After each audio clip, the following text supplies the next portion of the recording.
bedayı çok gördüm, bana tuzaklar ördün, yaşatmadan öldürdün, umudumu söndürdün.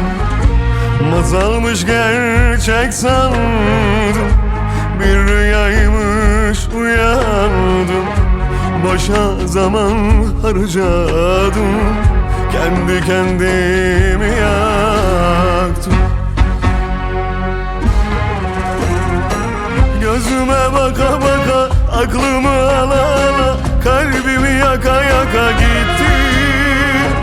Canımı yaka yaka, dünyamı yıka yıka, kafama sıka sıka gittin. Gözümden aka aka, aşkımı sata sata, başımı yaka yaka gittin. Hep gittin, gittin, ah gittin.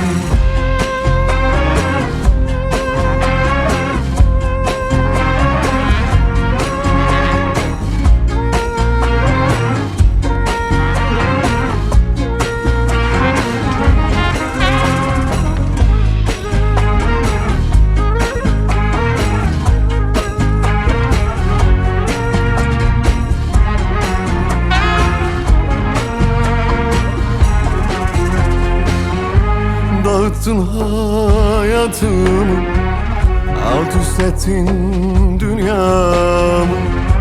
Yaktın benim canımı, aldın benim ahımı.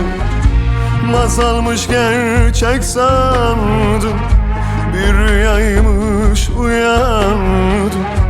Boşa zaman harcadım, kendi kendimi yaktım.